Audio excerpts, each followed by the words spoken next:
Buenas tardes. Quisiera invitarles a que busquen en sus Biblias el libro de Hechos, Hechos capítulo 11, y quisiera leer del versículo 19 hasta el versículo 30. La palabra de Dios dice así: Ahora bien, los que habían sido esparcidos a causa de la persecución que hubo con motivo de Esteban, pasaron hasta Fenicia, Chipre y Antioquía, hablando a nadie la palabra sino solo a los judíos. Pero había entre ellos unos varones de Chipre y de Cirene, los cuales, cuando entraron en Antioquía, hablaron también a los griegos, anunciando el evangelio del Señor Jesús. Y la mano del Señor estaba con ellos, y gran número creyó y se convirtió al Señor. Luego la noticia de estas cosas, a oídos de la iglesia que estaba en Jerusalén, enviaron a Bernabé que fuese a Antioquía. Cuando llegó y vio la gracia de Dios, se regocijó y exhortó a todos a que con propósito de corazón permaneciesen fieles al Señor, porque era varón bueno y lleno del Espíritu Santo y de fe. Y una gran multitud fue agregada al Señor. Después fue Bernabé a Tarso para buscar a Saulo, y hallándole, le trajo a Antioquía. Y se congregaron ahí todo en un año con la iglesia. Enseñaron a mucha gente, y a los discípulos se les llamó cristianos por primera vez en Antioquía.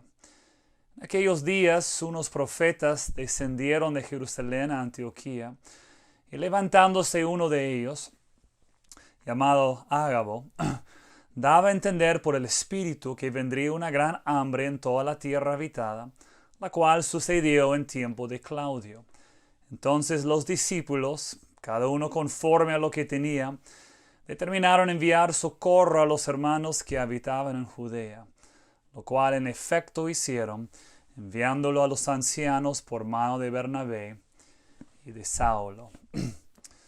Hoy iniciamos en nuestra iglesia, la Iglesia Bautista Gracia, una nueva serie. La serie se titula La misión de la iglesia. Ahora, para muchos que han pasado por nuestra iglesia, han participado con nosotros, muchos de ustedes han tomado lo que se llama la clase de membresía. En la clase de membresía hay un pequeño párrafo que tomamos para enseñar nuestra misión. Es una expresión de nuestra misión, define lo que es nuestra misión como iglesia. Quisiera leer ese párrafo. Existimos como iglesia para glorificar a Dios por medio de la proclamación del Evangelio de Jesucristo, que genera conversión personal, comunidad cristiana, renovación cultural y compromiso misionero en Lima y de ella en todo el mundo. Creemos que para nuestra iglesia, que es un tiempo correcto, bueno, saludable, tomar un momento, una serie de prédicas para enfocarnos otra vez en la iglesia, en quiénes somos nosotros. Ahora, ¿por qué esta serie en este momento para nuestra iglesia? Bueno, hay muchos nuevos en nuestra iglesia. Muchos han llegado en los últimos meses. Es importante que haya claridad en cuanto a quiénes somos nosotros como iglesia y cuál es nuestro llamado como iglesia aquí en el centro de Lima. Para ustedes que han sido parte de nuestra iglesia ya por un buen tiempo, es importante volver con nuevos ojos, quizás mirando con una nueva perspectiva a esta iglesia. ¿Por qué la Iglesia Bautista Gracia? ¿Por qué en el centro de Lima? Queremos considerar otra vez quiénes somos, qué es lo que debemos estar haciendo y lo que debe definirnos como iglesia. En realidad nos encontramos en un tiempo difícil. La pandemia ha causado ciertas dificultades para la vida espiritual, la vida comunal de las iglesias. Nuestra iglesia se incluye en esa observación. Por ejemplo, en los últimos 18 meses, desde que se inició la pandemia, ha habido solo 6 meses que hemos podido congregarnos físicamente. Es decir, hubo 12 meses que no tuvimos el privilegio de reunirnos, de congregarnos físicamente, presencialmente. Conectarnos virtualmente no es igual. También hemos visto en nuestra iglesia un crecimiento en los últimos meses. Y debido a aquellas cosas, el efecto de la pandemia, la llegada de nueva gente, vemos que es importante que tomamos un tiempo para volver a considerar qué es la iglesia, qué nos corresponde, quiénes somos nosotros. Buscaremos responder a aquellas preguntas en esta serie de sermones. Dios mediante será una serie de 7 sermones. Cada tema del sermón vamos a tomarlo desde esta expresión de nuestra misión como iglesia. Y hoy vamos a comenzar con esa primera frase: existimos como iglesia. Tristemente, el término iglesia en el mundo hoy no tiene una reputación tan buena. Por ejemplo, el escándalo de los sacerdotes que cometieron abusos sexuales. Ya me refiero a la Iglesia Católica Romana en los últimos 25 años. Ese escándalo ha producido que en la gente en general su perspectiva de religión, de la Iglesia Católica, de iglesias en general, su perspectiva es más baja, menos confianza. Tristemente, la historia entre las iglesias evangélicas no es tan distinta como para decir que de alguna manera somos mejor en ese sentido. Otro factor tiene que ver con el secularismo. Es decir, hoy en día hay mucha más énfasis, mucha más comodidad con una perspectiva, una cosmovisión secular. Y para una persona que ha sido influenciada en esa dirección, puede ser que su perspectiva de la iglesia sea que o no es necesaria o algo peor. Muchos han experimentado daño espiritual, daño emocional en iglesias. Muchas veces por los mismos líderes. Es triste, pero es la realidad. Entonces, nosotros que somos una iglesia, la Iglesia Bautista Gracia en el centro de Lima, en ese contexto es importante para nosotros con cierta frecuencia volver a considerar por qué la iglesia, por qué importa la iglesia, qué nos corresponde. Hoy existimos como iglesia. Así comienza esta expresión de nuestra misión. El texto que acabamos de leer, lo que estamos considerando hoy, es un texto, es un pasaje tristemente algo desconocido. Se encuentra quizás ahí en el medio del libro de los Hechos, un poco escondido ahí, pero es triste porque no debe ser así, porque es un pasaje tremendo en cuanto a lo que significa la iglesia local, en cuanto a la historia del inicio de la iglesia en el tiempo de los apóstoles. Este pasaje nos cuenta la historia de la fundación de la iglesia en Antioquía. Vamos desde el versículo 19. No voy a repetirlo, de leerlo, simplemente quiero destacar los detalles ahí.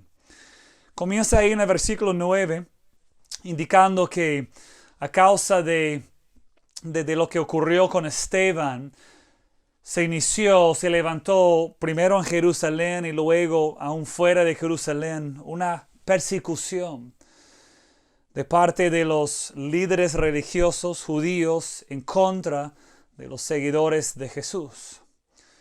Muchos de ellos huyeron de Jerusalén, muchos de los creyentes huyeron de Jerusalén y varios de ellos viajaron algo lejos. En este caso, varios llegaron a la ciudad de Antioquía. Antioquía queda al norte de Jerusalén, un promedio de 480 kilómetros, cerca de la costa del mar Mediterráneo.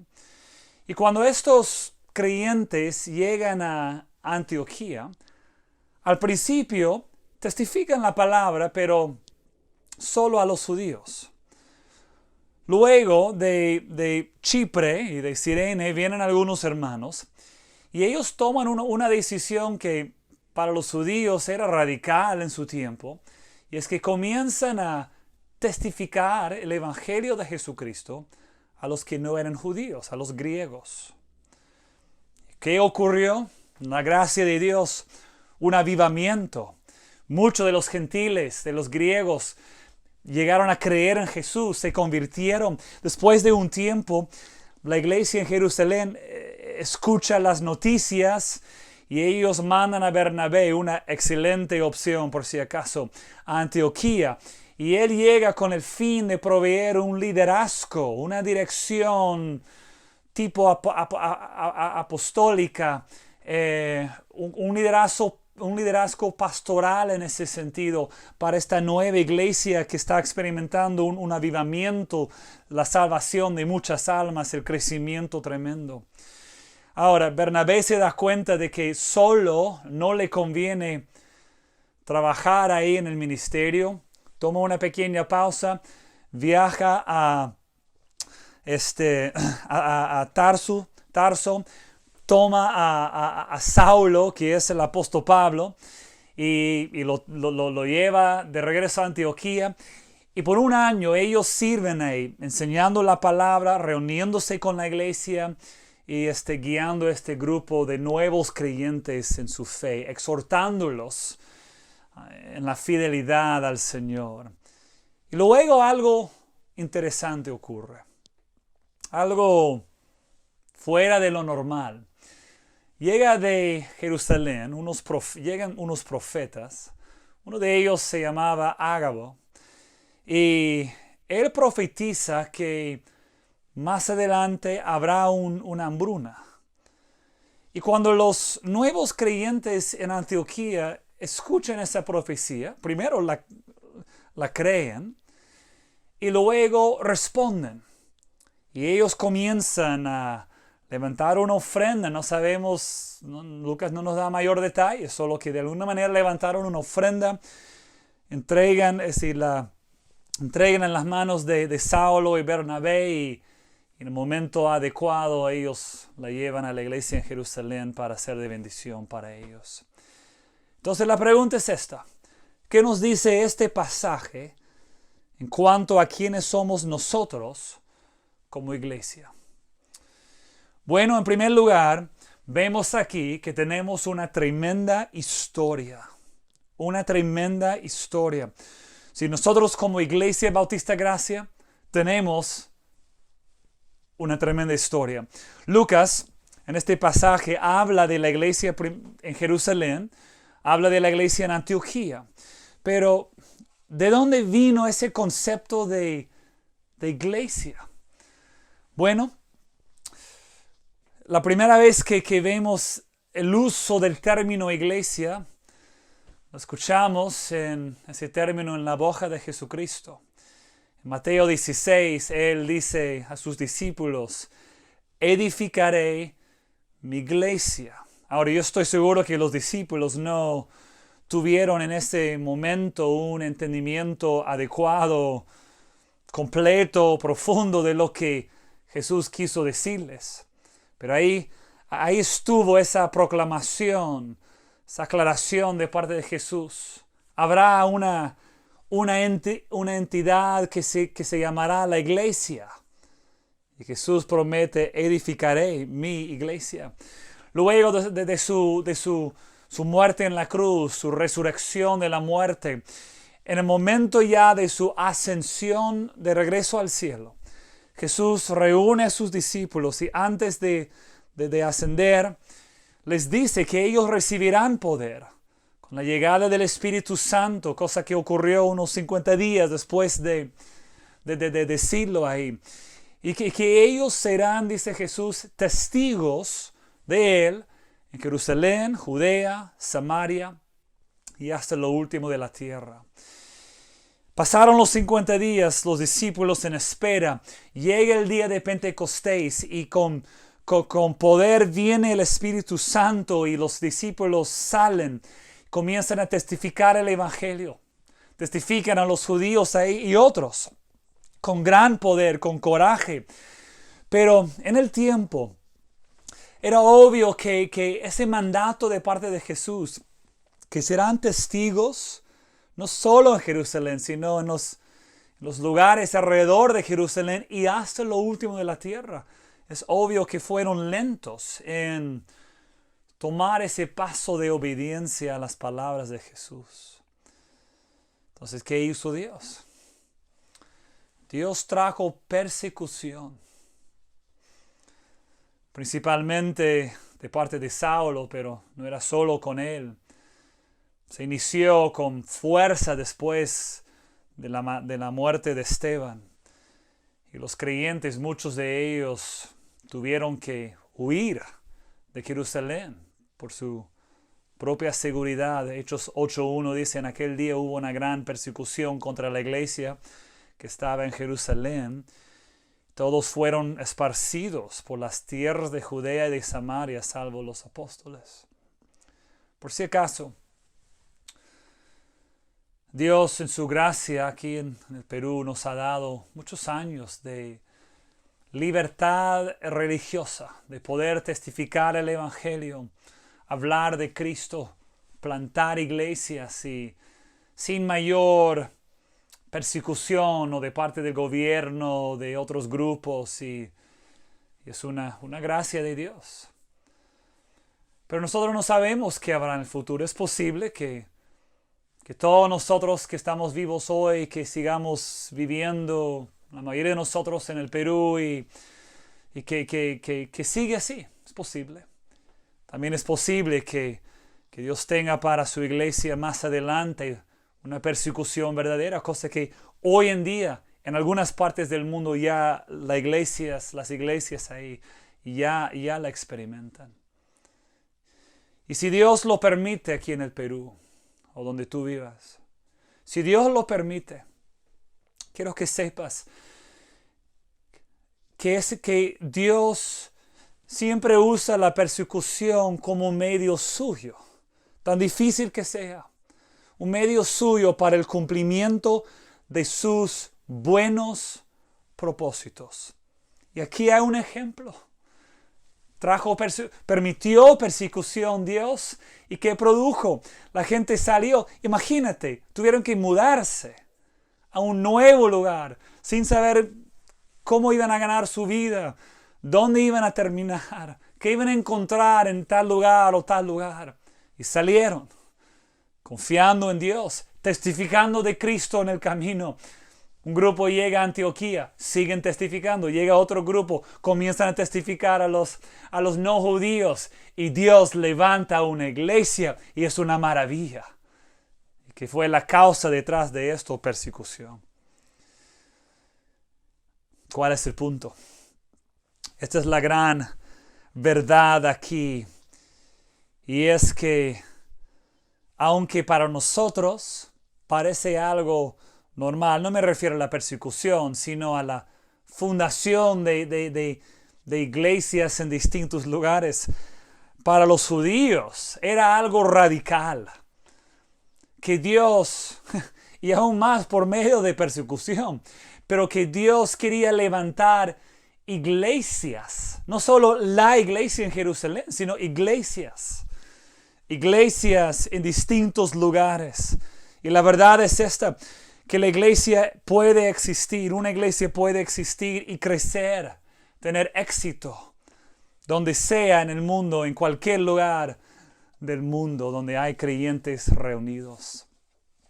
Eso fue bastante difícil para los judíos, los creyentes judíos, en aceptar, en acostumbrarse a este proceso.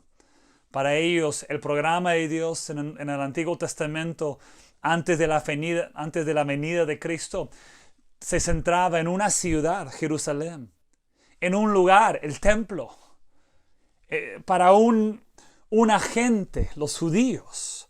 Es decir, la adoración, los sacrificios, ese sentido de cercanía a Dios, todo tenía su centro en Jerusalén. Y era casi exclusivamente para judíos. Y luego llega Jesús. Y en su conversación en Juan 4 con la mujer samaritana, Jesús explica ahí que ya no va a ser importante el lugar. Es decir, Samaria, este monte, no, Jerusalén, no, sino la adoración verdadera.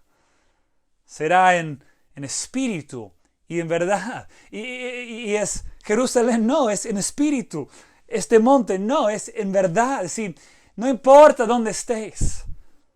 Si hay 2 o 3 reunidos en el nombre del Señor, donde hay un grupo, donde hay liderazgo de pastores, una iglesia, no importa que no tengan propiedad propia. Nosotros no tenemos un terreno, mucho menos un templo, pero Dios ha levantado una iglesia, reunidos en su nombre para testificar del Evangelio. Como iglesia, en el año 2021 en Lima, Perú, la Iglesia Bautista Gracia, reconocemos y nos aferramos a nuestra historia. Nosotros no inventamos el concepto de iglesia. La iglesia es el programa de Dios desde el día de Pentecostés hasta ahora. Y la historia que vemos en estos pasajes, en este pasaje nos enseña que es la voluntad de Dios que los creyentes en todo el mundo se reúnen en iglesias locales bajo el liderazgo espiritual y piadoso, o el liderazgo espiritual de pastores ancianos piadosos. Esa es su voluntad. Es nuestra historia. Nos aferramos a esa historia. Queremos estar alineadas con esa historia. En segundo lugar, el pasaje nos enseña que tenemos una gran responsabilidad. En el versículo 19 vemos que los creyentes tuvieron que salir de Jerusalén. ¿Y dónde fueron? Hablaron la palabra de Dios. Solo que al principio era principalmente a los judíos. Es que no hubo claridad en cuanto a la llegada, la entrada de los gentiles a la iglesia. Pero el punto principal ahí es que hablaron la palabra. En el versículo 20, Lucas nos da mayor detalles. Algunos de los creyentes llegan y comienzan a testificar el evangelio a los griegos. Pero me gusta cómo la Reina Valera lo pone así, aquí. Es decir, hablaron el evangelio del Señor Jesucristo. Este es el escenario. Los creyentes viajan, llegan a Antioquía a vivir, a establecerse en una ciudad extraña. Querían estar suficientemente lejos de la persecución centrada en Jerusalén, pero en un lugar donde podrían vivir y trabajar y adorar a Jesucristo. Inmediatamente comienzan a proclamar el Evangelio, las buenas nuevas de que hay un Señor sobre todo, que el Señor Jesucristo. Proclaman las buenas nuevas y la gente comienza a responder creyendo y recibiendo esta salvación. Ahora, ¿por qué Lucas, que es muy específico con sus detalles? ¿Por qué no incluye estos detalles? Porque él quiere aclarar cuál es la actividad fundamental para el establecimiento de la iglesia local. Y es la prédica de las buenas nuevas de Jesucristo el Señor. Recuerda siempre que el Evangelio significa, la palabra, el término es buenas nuevas. El Evangelio es la buena noticia que Jesús es el Señor. Y yo no quiero vivir en un mundo donde Jesús no sea el Señor. Es la buena noticia que, aunque estamos perdidos en nuestros pecados, Jesús vino para buscar y para salvar a los que están perdidos. Es la buena nueva, o las buenas nuevas que que hay perdón de pecado, que se ha extendido hacia nosotros por medio del Hijo de Dios que llevó nuestro castigo en la cruz. Es la buena noticia que Jesús, nuestro Salvador, se levantó de la muerte, el primero entre varios, entre muchos, de todos nosotros los que un día resucitaremos al final de los tiempos. Es la buena noticia. Jesús es el único que puede hacer sentido de este mundo porque es el autor y el consumador de nuestra fe. Así que por la gracia de Dios, nosotros aquí de la Iglesia Bautista Gracia queremos proclamar fielmente las buenas nuevas de Jesucristo semana tras semana mientras Dios nos permita hacerlo. Ahora, quiero ser breve aquí, pero quiero simplemente destacar unos detalles aquí. Comenzando en el versículo 22, vemos como un giro interesante en la narrativa. La iglesia en Jerusalén, es decir, la iglesia madre, mandó a Bernabé a Antioquía. Y cuando él llega, y Lucas nos cuenta de 3 cosas específicas que Bernabé hizo. Y las 3 cosas terminan siendo esenciales para el éxito espiritual de esta nueva iglesia. En primer lugar, versículo 23, Bernabé comenzó a exhortarlos a que sigan fieles al Señor. Clave. La segunda cosa, versículos 25 y 26, Bernabé reconoció la necesidad de mayor liderazgo en la iglesia.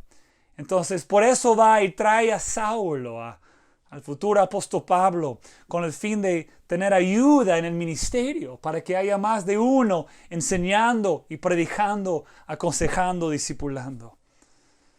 Tercera cosa que vemos aquí que Bernabé hizo es que, él y Saulo juntos por un tiempo extendido, 1 año, dice, se quedaron ahí enseñando los caminos del Señor. Versículo 26 lo dice claramente. En resumen, el éxito a largo plazo de una iglesia local requiere que haya líderes, pastores, ancianos, quienes fielmente enseñan la palabra de Dios, proclaman las buenas nuevas de la nueva vida en Cristo, que exhortan a los creyentes a que sean fieles. Como pastor, yo entiendo que es mi deber, es mi rol en la iglesia, es mi primer responsabilidad proclamar la palabra de Dios. Es nuestra responsabilidad como pastores exhortarlos a que sigan fieles a Cristo, que lo aman más, que confíen más en Él. Y nuestro liderazgo espiritual en sus vidas tiene que fluir desde la enseñanza y la prédica y la exhortación de la palabra de Dios. Queremos como pastores, Rubén y yo y otros pastores que Dios añada a nuestra iglesia, queremos dedicarnos a esta obra. Hacerlo de manera pública, de manera privada, en grupos pequeños, con individuos, como Dios permita. Así que tenemos una gran historia, una tremenda historia. Tenemos una gran responsabilidad, la proclamación del Evangelio de Jesucristo, de la palabra de Dios. Pero en tercer lugar, vemos aquí lo que sale de nuestros corazones como pastores. Y es que deseamos fruto espiritual genuino en sus vidas. En los que son de nuestra iglesia, los que conectan con nosotros y en la Iglesia Bautista Gracia encuentran un hogar espiritual. Queremos ver en ustedes fruto espiritual. Ahora, para verlo bien en la narrativa, hay una parte obvia y una parte menos obvia, pero hay que verlas juntas porque es bello, es tremendo. En la narrativa hasta el versículo 26 tenemos el sentir de que las cosas van muy bien. Es decir, la iglesia está creciendo y Bernabé ha traído a Saulo y ahí quedan gozosos, exhortando a los hermanos. Pero es como que Lucas nos muestra esa primera vista, se puede decir, de lo que estaba ocurriendo en la iglesia. Pero luego nos da evidencia específica del fruto espiritual que hubo en este grupo de esta iglesia de nuevos creyentes. ¿Qué vemos? Bueno, mira bien, si no me equivoco es el versículo 26. En el versículo 26 vemos que por primera vez es en Antioquía que se les llamó cristianos. Y la pregunta es, ¿por qué ese detalle importa? Y la respuesta es maravillosa. En la ciudad de Antioquía, Antioquía fue fundada como ciudad un promedio de 300 años antes de Cristo. Cuando fue fundada como ciudad, no recuerdo si era el Imperio Romano o griego, pero fue fundada con dos grupos étnicos específicos. Por su ubicación, fue fundada como una ciudad con utilidad militar. Entonces hubo un grupo de ex militares jubilados ahí en la ciudad, fieles al imperio. Hubo también otro grupo que se estableció ahí.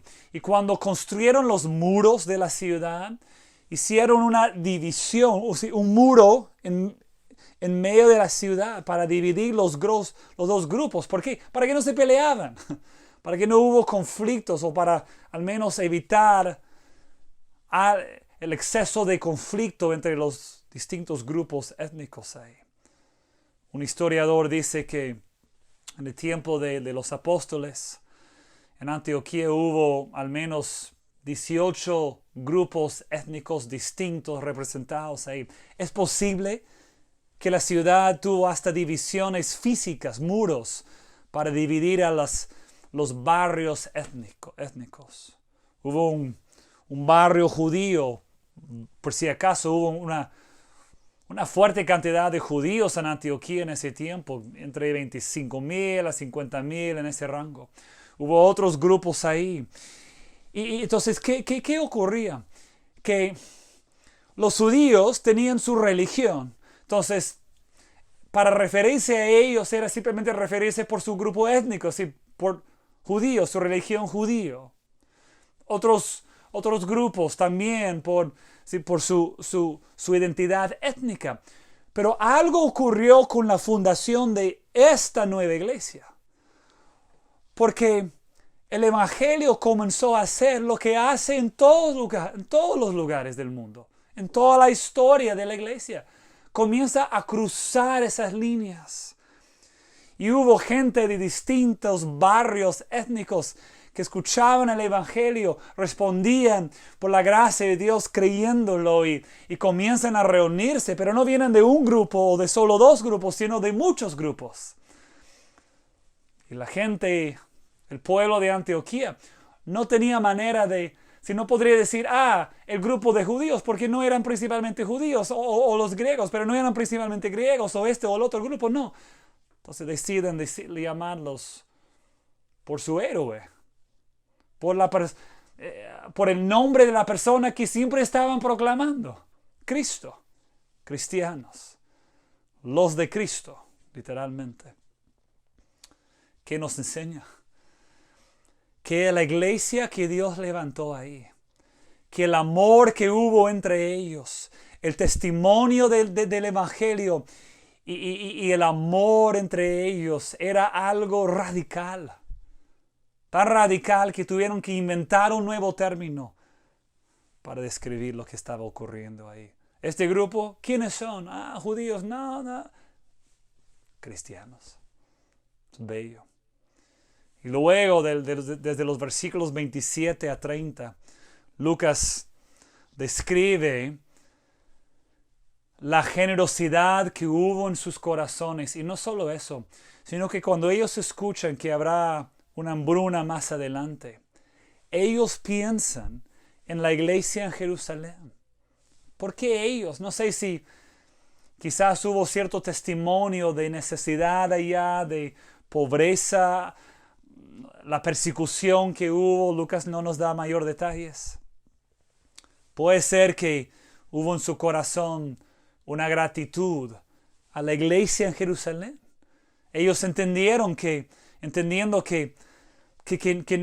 no eran una iglesia tan independiente, sino que ellos mismos tuvieron una pequeña historia, un vínculo con la iglesia en Jerusalén. Agradecidos a ellos. ¿Y qué hacen? Levantan esta ofrenda y son de bendición para otros creyentes en otra parte del mundo. ¡Qué bello! Fruto espiritual visto en estas dos maneras en la iglesia en Antioquía. ¿Qué deseo yo para los hermanos de mi iglesia? Ver ese fruto que evidencia de la nueva vida de Cristo obrando en vidas. El fruto de una u otra manera en el tiempo se ve. En este caso, ahí está la evidencia.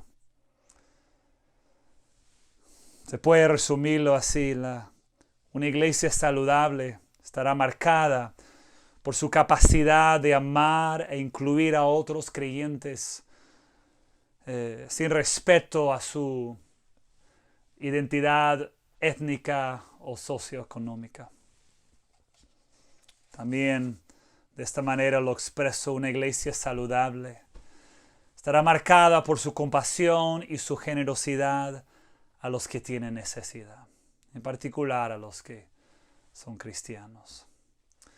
Ahora, para terminar, quiero que observen que nosotros como iglesia tenemos una gran confianza. Una gran confianza. Hay un tema que corre en todo este pasaje que intencionalmente, a propósito, he estado evitando. Lo he mencionado aquí un par de veces porque era imposible predicar el texto sin mencionarlo, pero no lo he enfatizado todavía. ¿Por qué? Porque quiero terminar el sermón con esta énfasis. ¿Y cuál es? ¿A qué me refiero? Prefiero que tú lo descubres ahí conmigo. Versículo 21. Y la mano del Señor estaba con ellos. Y gran número creyó y se convirtió al Señor. Mira la manera que Lucas lo dice. Para no caer, mira, uno podría leer la segunda parte del versículo 21. Y gran número creyó y se convirtió al Señor. Y pensar, wow, que es completamente a causa del coraje de los que llegaron a Antioquía y testificaron el Evangelio. Ahora, ese hábito es excelente. Nos corresponde a nosotros hacerlo. Pero Lucas aclara que el poder detrás de todo ello es que la mano del Señor estaba con ellos. Ahora, bello, pero aún más bello, en mi opinión, en el versículo 23. Míralo en el versículo 23. Bernabé, cuando llegó a Antioquía y vio la gracia de Dios. ¿Qué observó? Llegó y su conclusión es: Dios está mostrando mucha gracia a este pueblo. ¿Y cómo respondió? Se regocijó, obvio. Y exhortó a todos a que con propósito de corazón permaneciesen fieles al Señor. Viene y hace lo que le corresponde, animarlos a que sigan fieles. Pero Él no produjo la obra. Era una obra de la gracia de Dios. Lucas aclara ese punto porque lo que ocurrió en Antioquía, sobre todo, era un acto de la gracia de Dios. ¿Por qué lo aclara? Porque no quiere que lleguemos a otra conclusión. No hay otra explicación de esta historia. Y lo que Dios está haciendo en nuestra iglesia, aquí en el centro de Lima, y lo que quiere seguir haciendo en corazones es una obra de su gracia. De esa manera Él salva a la gente. Una infusión de su gracia junto con la proclamación del Evangelio de Cristo. Y Dios salva a personas. Es por su gracia. Es de esta manera que Él crece una iglesia, por su gracia. Y nosotros simplemente debemos ser agradecidos. Queremos que nuestra confianza siempre sea en la obra de la gracia de Dios. Padre, ayúdanos como iglesia a seguir confiando en tu gracia, a nunca depender de nuestra propia fuerza, sino de confiar en ti. Gracias por el Evangelio, por Jesucristo, y gracias por la iglesia que has levantado en el centro de Lima. Permítanos seguir siendo fieles a tu llamado a nuestras vidas. En el nombre de Cristo oro. Amén. Que Dios te bendiga.